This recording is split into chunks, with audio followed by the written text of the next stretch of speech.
Thank you so much. Thanks so much for allowing me this opportunity to speak today and to be first after lunch. I think they went in alphabetical order, so AbbVie, right? We were going to be first. I think this morning we heard a lot about why there's a reason to act, right? Individuals with spinal cord injury are out there. They're waiting. We heard they're waiting for hope. They're waiting for a treatment, and that means they're waiting for us as sponsors of clinical research. So I'm going to tell you a little bit about AbbVie today. That's the first thing. If you take 3 things away today, I guess let's say, know who AbbVie is and why we do what we do. Number 2, what the potential for elezanumab is in the spinal cord injury space.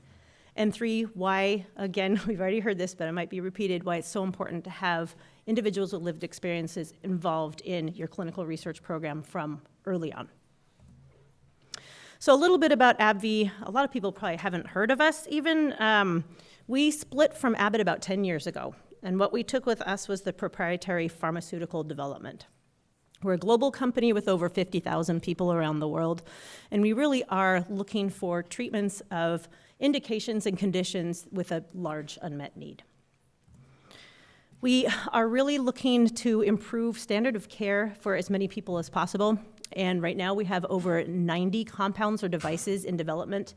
And of those, about 80% of them are considered first of their kind. So we're not here for the Me Too's, we're really here to try to be innovative. Our areas of focus are shown here on the bottom right, including neuroscience. I think it should be up at the front, but that's my bias. But every area that we work in, we apply areas of innovation to as well in our research, which includes precision medicine with biomarkers such as fluid and imaging biomarkers, genetics and genomics, and, as we heard again this morning, data convergence or big data. So specifically within neuroscience, this is our neuroscience department, clinical department's mission. And that really is to preserve or restore personhood. Every disease or condition we work on at AbbVie takes away one's sense of self in some way. And we really work to try to preserve and restore that sense of self. So now number 2, I'm going to tell you a little bit about elezanumab. This is a mechanism of action video, and if a picture says 1,000 words, this might do like 10,000 or something. But I do want to mention that this is a novel potential therapy for acute spinal cord injury. Damage to neurons of the central nervous system is notoriously resistant to treatment. While neurons of the peripheral nervous system have the capability for regeneration, there is limited capacity for neuronal and axonal regeneration and remyelination in the CNS. This is believed to relate to a hostile microenvironment surrounding the CNS myelin and to the tissue damage that occurs after injury due to inflammatory processes and growth inhibitory molecules that oppose neuronal repair and regeneration.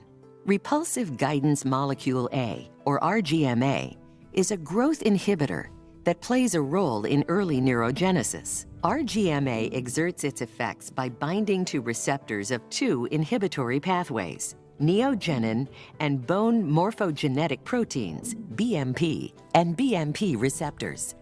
The fact that it activates 2 pathways may explain its important role in inhibiting neuronal growth. RGMA activation of these receptors causes a wide variety of effects that hinder neuronal repair, including a direct neurodegenerative effect, inhibition of neuronal regeneration, inhibition of remyelination, microglial activation, astrocyte activation, and an increase in blood-brain barrier permeability. Conditions like spinal cord injury and ischemic stroke result in an insult to neurons, characterized by a local tissue response in which RGMA is upregulated. In this setting, RGMA is counterproductive and restricts neuronal repair. The investigational compound elezanumab is a fully human anti-RGMA antibody currently being studied in acute spinal cord injury and ischemic stroke. The safety and efficacy of elezanumab for these conditions has not been established. In spinal cord injury, RGMA expression by oligodendrocytes and activated microglia macrophages is upregulated and inhibits endogenous repair processes. In animal models of spinal cord injury, treatment with anti-RGMA antibodies has demonstrated the ability to enable both axonal regrowth and improvement in motor function. Studies in humans will also assess improvement in motor function. Okay, I'm going to stop it now or it goes into stroke. But we do have kind of a sister study in acute ischemic stroke that's going on right now as well. And I did want to mention one other thing is elezanumab does have FDA orphan and fast track designation. And I think the difference between our discussion at the end of the session before lunch was spinal cord injury is not orphan, but acute spinal cord injury is. So incident, right? There's only 18,000 or so in the United States. So you think about that globally, that does qualify for orphan, and we do have orphan status. Oh, okay, so moving on from the mechanism of action of elezanumab, we had to obviously try out elezanumab in animal models of spinal cord injury, and we did this in multiple species and multiple studies. So these were repeated, both thoracic and cervical models. And what I'm showing here just very briefly is what we saw in rat and monkey models. What we saw was a preservation of neurons around the lesion site, as well as enhanced axonal sprouting around the lesion site, leading to potentially productive functional recovery because we saw recovery in mobility as well as compared to placebo. One thing I want to mention is that we found that earlier intervention with elezanumab is better. When we delayed over maybe 24 hours, 48, and certainly in the chronic condition, we didn't see that enhanced recovery. So there's definitely some element of neuroprotection as well as possibly neurorestoration. So what we did was, transferring from our animal models to how we thought about our phase 2A study that we're running. This is really a proof of concept. It's not a prospectively powered study. We're using the biomarkers and the clinical assessments that we have at the time. But how can we design a study to see if we can see a treatment effect in a small population? So we know, number one, that it has to be in an acute model. It has to be, very short duration since the injury.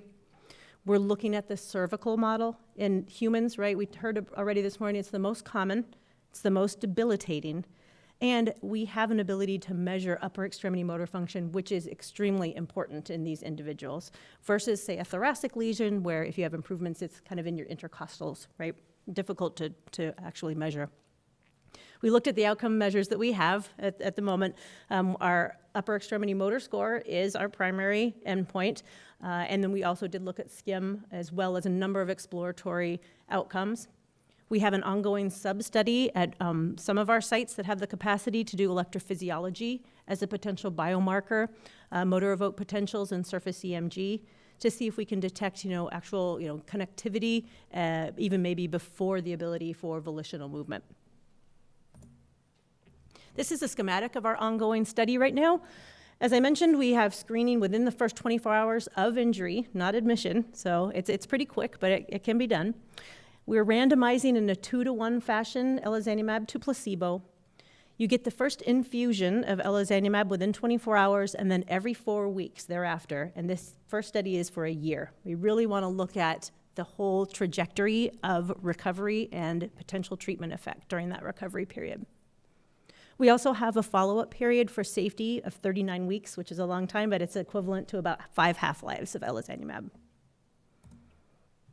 This is a global study. It's ongoing right now in 7 countries around the world. We expect enrollment to complete in 2024. And our eligibility criteria are outlined here. We're looking at adults only in this first study, 18 to 75. With the most severe injuries, motor complete or incomplete, A's and B's. Given the variability we talked about, we know there's variability in these populations too, but with C's, we think we would have needed a larger sample size. C4 through C7, cervical only. We didn't want any higher cervical, and then you get into some of the mortality issues and more challenging things with actually intubation and such. We capped the UEMS at 32 because that is our primary outcome measure, and we didn't want to run into any ceiling effects that we were talking about earlier as well in some of these individuals. And our preclinical data did not show that we could actually regrow around a completely transected cord. So our study population cannot have had a complete spinal cord transection or have a SCI from a gunshot or stab wound. We also excluded those that have an SCI due to attempted suicide or seizure, and we don't have any preclinical tox data for females that are pregnant or breastfeeding, so those are excluded as well. And what we're learning now throughout our study is, honestly, we had some input from the SCI community, but we really wish we would have had more. I think that that's what we're all learning right now.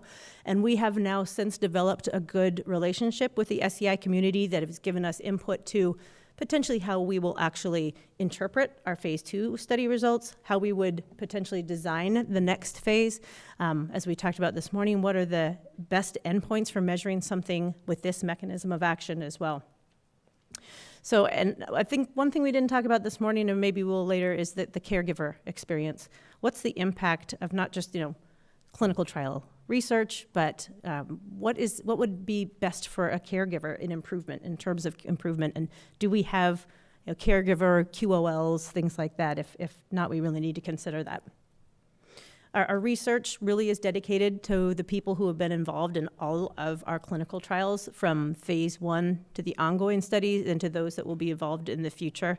I think we deserve to do well by them and do as best we can in designing clinical trials that will actually give us good results. And finally, I think we all agree that there is a reason to act. But I'm saying that with elezanumab and maybe a lot of the other things that you'll learn about in this afternoon sessions, there's also a very good reason to believe. And I hope you will agree with me. Thank you.